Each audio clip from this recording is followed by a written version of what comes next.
and all the local guys are like, he probably has malaria. Like, just so fucking casually.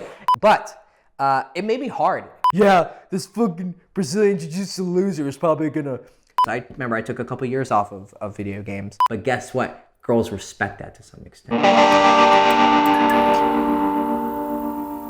Hey guys, Hector Castillo, Poppy from girlchase.com. Here to do a video that I'm pretty sure I've done before way back when, but I can't fucking find it no matter how hard I searched, and I was requested to do something similar, so I'm just gonna fucking do it. So comment in one of my videos where I talked about kind of being more like manly and alpha and primal and etc. He asked, how would one kind of get back to that more primal behavior and animalistic dominance? So that's what this video is about. How to unleash your inner caveman, your inner beast, your inner ancient warrior, whatever the fuck it is, right? Why is this important, first of all? Because we are living in a very, very soft time. And the reason we're living in a soft time is very simple. We have too much abundance of luxury and safety. Now, if I was doing my speech to you on how to pick up the local cave women, I would have to do so at the constant threat of a saber-toothed demon fucking tiger lion hybrid killing me because we don't have huge walls to protect us or large cities that scare away most predators. We don't have guns and sophisticated equipment to defend against larger predators, right? So being in such a shitty time, I would always be faced with adversity, whether it's having to walk 5 miles to get fresh water. It's probably not smart if we don't live near fresh water, but I don't know. I don't know what it is to be a caveman, but I know how it is to act like one.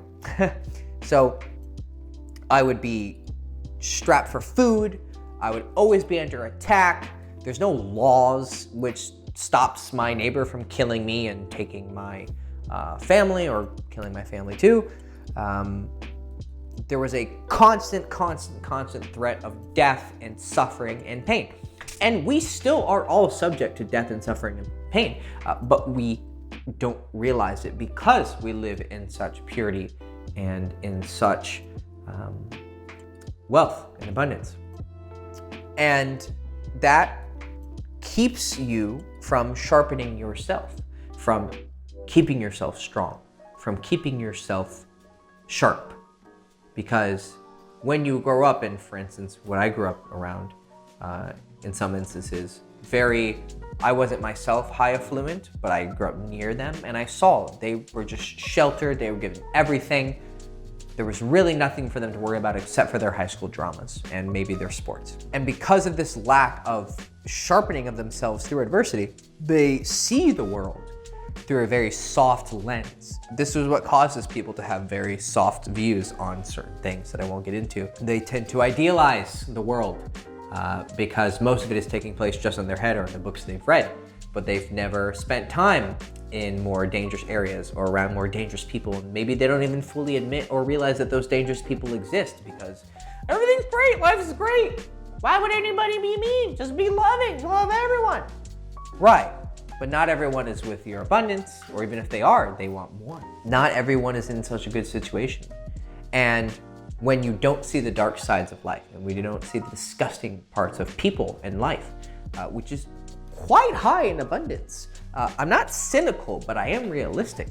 And there's a lot of fucked up shit, and we tend to ignore it and pretend it doesn't exist because it infiltrates our fantasy of this Elysium and paradise. I want to get us back to that a little bit, right? We've earned where we are as a civilization and as a species, and we should enjoy it to an extent, but we should not be lazy, and you shouldn't rush, but you shouldn't stop either. You need to be somewhere in the middle. And so I'm not saying you need to go spend 6 months in the woods, but that could fucking help. I remember spending a month in the Amazon jungle, waking up at 6 a.m. with the roosters and chopping down trees and carrying large trunks and walking on very uneven ground and there being other chopped trees nearby. And if I slipped once, I'm probably fucked. because the nearby hospital is very far. Oh, I remember. I gotta find the video because I remember saying that exact thing. I was talking about my time in the Amazon, and some fucking douchebag commented. He's like, it's not that special that the hospital wasn't far away. Most people in the world have a hospital that's far. Go fuck yourself. I caught food poisoning. I think I caught malaria. We still aren't sure what it was. But I remember when I had it, I was like, oh fuck, I was really fucked up, and all the local guys were like, he probably has malaria. Like, just so fucking casually. And I'm like, what? And they're like, yeah, I've had it a couple times, it's no big deal. I'm just like, you're good. I'm like, what the fuck? Peru. Amazon jungle problems, I guess. But it made me hard. It made me tough. Right? It may be one of my favorite poems by Nietzsche is about it's about a diamond, and he uses like the word hard a lot, and he's like, be hard, harden, and I was like, oh my god, this is so poetic and beautiful, but because of my stupid fucking teenage mind, I'm like, get hard. Fucking Nietzsche. So anyways, it hardens you to go through suffering and toughness, and so what I want you to do is subject yourself to adversity. I want you to subject yourself to physical pain, not in like start fucking cutting yourself, Jesus Christ. No, what I mean is, and I mean this very specifically, I don't think there is a way to substitute fighting. Now, I think you should fight in a controlled legal context, which means a boxing gym, where you sign a waiver that says if you get hurt, it's not their fault. You go into the ring and you spar. And you get punched in the face. And you get punched in the face a lot and very hard. And then maybe you do some amateur MMA practice and you get kicked. Or you do some Brazilian Jiu-Jitsu. But I think you need to get punched. Some of the BJJ guys I know are pretty soft.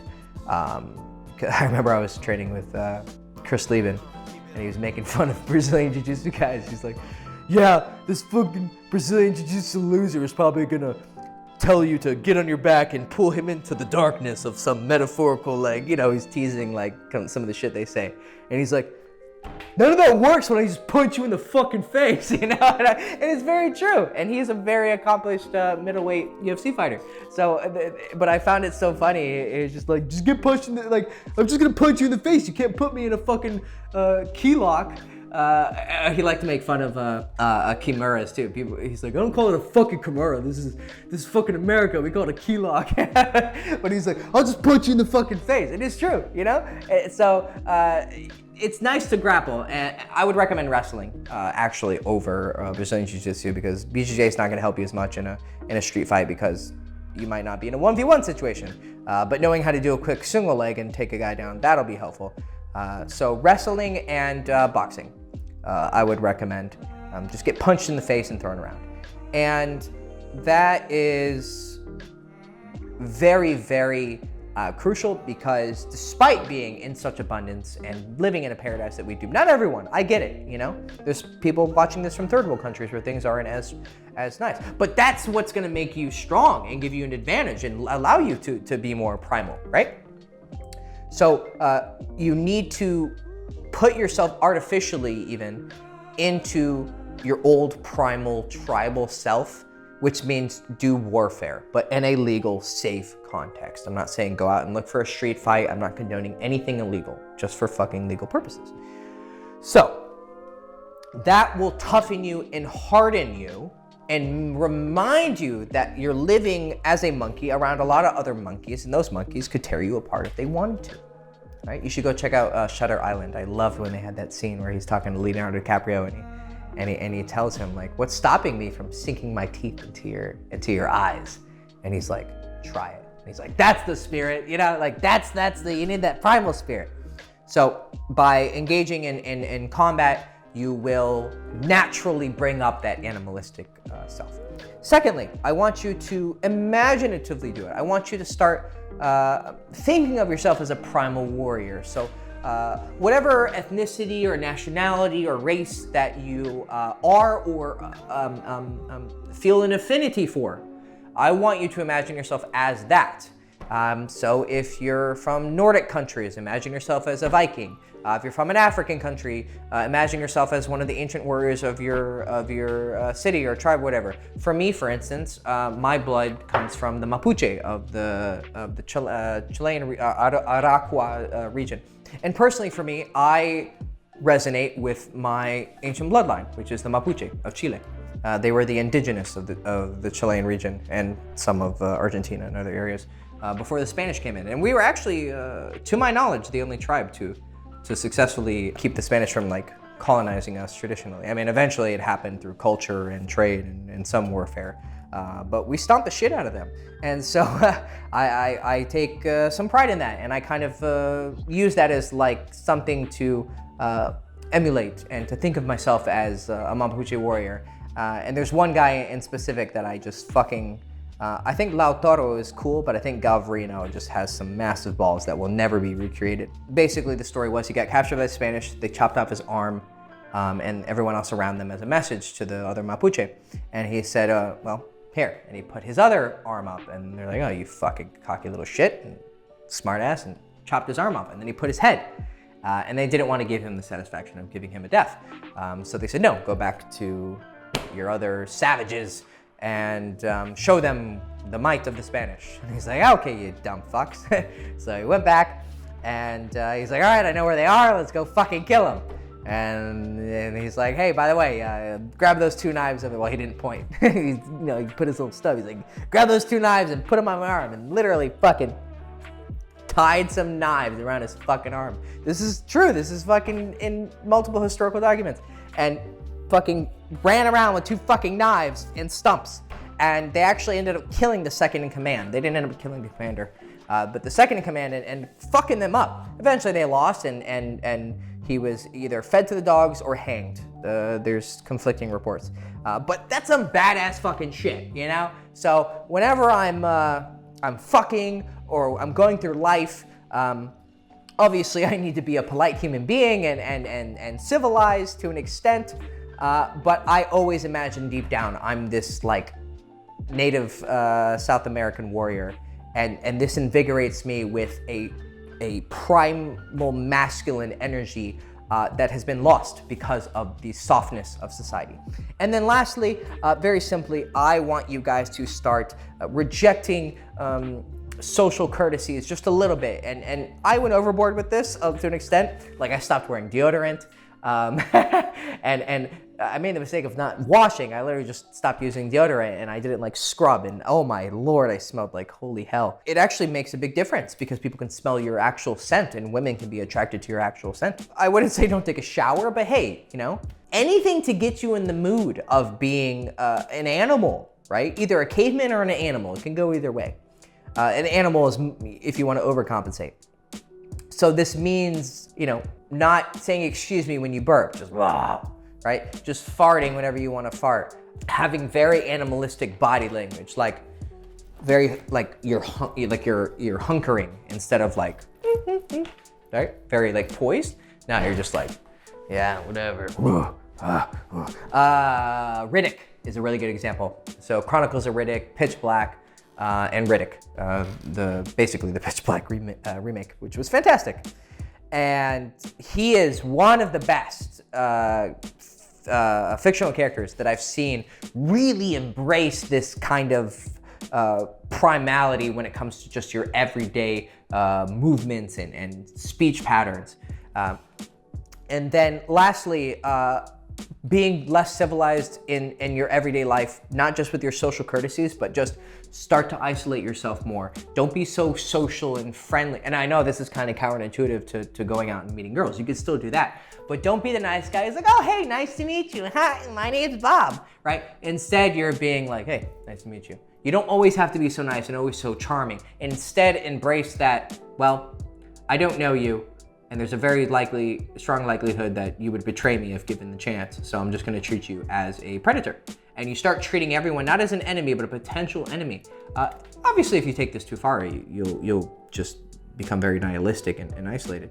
But that's what you kind of need. You need to be that guy in the jungle who's all alone, and because of his loneliness, he has to rely on only his wits and only his... don't go so far. Or if you do, it would have a great effect. But do start to live an animalistic life. Don't have such a fancy house. Take off all your, like, live like a Spartan, you know? Live on the floor. That's what I did for a couple of years, and it's actually very fucking, and I kind of want to go back to it, to be honest, especially because my bed's breaking apart because of reasons. Sleeping on the floor, not watching TV so much, taking a break from video games. I remember I took a couple years off of video games. And if you combine all of these behaviors, you'll start to transform into a beast, into the tribal, primalistic version of yourself. And it might have some bad effects as well. Obviously, if you smell like shit and you haven't showered in 3 days, I'm sure you're not gonna have the best reception, but you're also gonna be really surprised. You're gonna see how people might start to respect you more. They might even start to fear you a little bit. And girls are gonna be so drawn to you because you have this fucking manly essence that none of the fucking pussy ass beta soy boy cuck losers around her have. And you can sit there and fucking sneer and like, oh, you're such a fucking red bitch.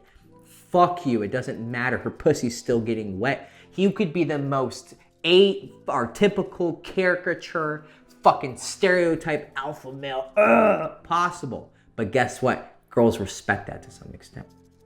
They respect a man who is a man. Even if everyone else is making fun of you, oh, you're so cringe. Fuck you. Now, get in touch with your animal side, your primal side, right? Even if it's just an act you're putting on, it's still something you're trying to rediscover about yourself. Now, this is a small part of seduction, but it's an important part for the guy who asked the question of how to get more in touch with your animalistic nature. And it's very important for a lot of guys, I think. And you'll have a very specific period where you really focus on being an animal. And then once you integrate that animal back into yourself, then you can kind of leave him behind and then develop yourself into the man you are. So I would see a man as a crossbreed between a god and an animal. And man is that tightrope. And that's actually a very Nietzschean metaphor because it's thus spoke Zarathustra. Man is a tightrope between beast and between the Übermensch, or in my case, a god. And I want you to straddle that line very, very delicately and not sacrifice your logic and your civilized parts of your personality, but also don't sacrifice the animal. Because when you combine them perfectly, you're a sexual beast that's really fucking intimidating to other men and sexy to other women. But at the same time, you are civilized and you're not a complete fucking degenerate. And so you can exist in normal civilization. And when you combine those, you become a fantastic seducer. Now, that is a very specific niche situation that can be a great boon to your game, and I highly suggest that every man go through his beast phase. I actually have a huge article series that I wrote years ago on this if you want the written version of this and more detail. Check it out in the description below. I'll put the first article of the series. It's called How to Become a Beast, or Becoming the Beast, or something like that. I wrote it years ago. But when it comes to, in general, right, having a process for picking up girls. Being a man and being animalistic is gonna get you attraction, but you still need to have game. And that's what this channel is for. So like, subscribe, ring the bell. And if there's too many videos in here and you don't know where to start and you don't know what your exact problem is, you can sign up for coaching and we can have a private one-on-one talk where I know exactly what it is that you need help with. Maybe you need to become more primal, or maybe you're too primal and you need to be more civilized, or maybe you need to become more charming or more conversational. I don't know, I'll figure it out for you. So sign up for coaching in the description below. And also in the description below, if you want a simple, clear process from start to finish to picking up girls, knowing what to say to her, to get her to give you your phone number, agree to a date, how to text her right to get her on that date, what to talk about when you're on the date, how to get her home, how to get her addressed, how to get it in her pussy, and then how to turn her into a girlfriend after, because most of the guys on this channel kind of just want a girlfriend. How do you do that? Well, we have a course called One Date, which gives you a simple, complete process from start to finish to make that happen. So check it out in the description below. Go fuck yourself, David. And you go fuck yourself too. Okay, hope you enjoyed the video. Like, subscribe, ring the bell, buy everything in the description below, sign up for private coaching, buy One Date. Seriously, it helps. Be more animalistic, stop being such a soft, civilized pussy. What else? Yeah, okay, bye.